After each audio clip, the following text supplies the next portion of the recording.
Good evening. The North Shropshire MP Owen Paterson has resigned in the face of growing outrage over a lobbying scandal and the way the government responded to it. Just yesterday, MPs voted to scrap the system which holds them to account, and that prevented his immediate suspension after he was found in breach of lobbying rules, which he always denied. We'll fast forward a few hours, and after a government U-turn and claims from all sides that Mr Paterson had been left off the hook, North Shropshire is now in need of a new MP. Well, in a moment, we'll hear from political correspondent Harry Horton in Westminster. But first, Lewis Warner is in Market Drayton in Mr Paterson's former constituency for us this evening. Lewis, a fast-moving story to say the very least today.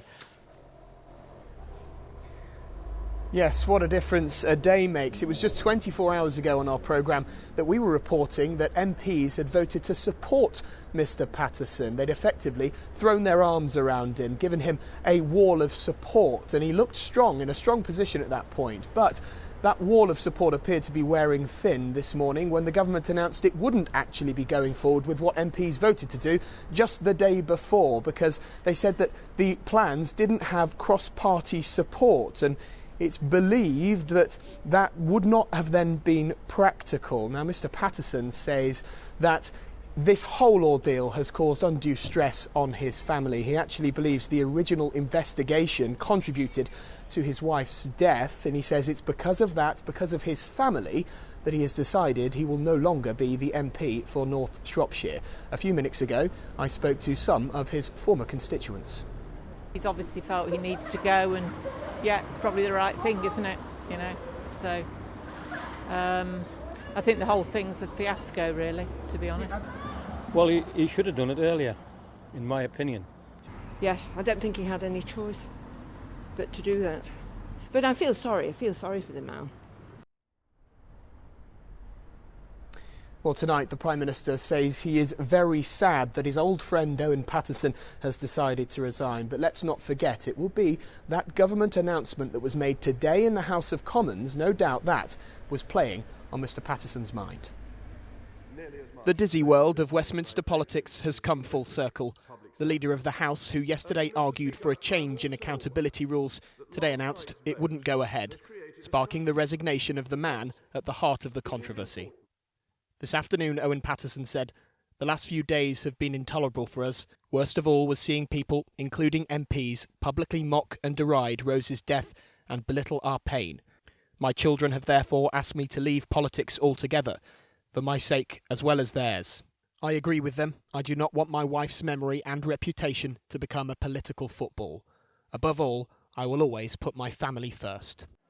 The row was started after the North Shropshire MP was found to have broken parliamentary rules by continually lobbying ministers on behalf of two private companies who paid him more than £100,000 a year in consultancy fees.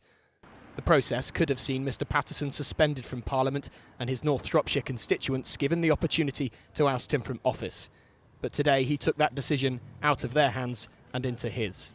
232. After yesterday's votes, shouts of shame from the opposition benches preceded the Labour Party, saying it would play no part in the new system. Criticism boiled over, with one Conservative-leaning newspaper even branding the Tory MPs shameless. Such was the strength of anger at Conservatives for supporting Mr Paterson. One Midlands MP had his office vandalised. If people don't agree with me, argue it in public. Even, if you want to, stand against me in the constituency in Wellingborough. Don't attack my officers. Don't intimidate my staff. They're cowards. They run away. They do these things and then they run off.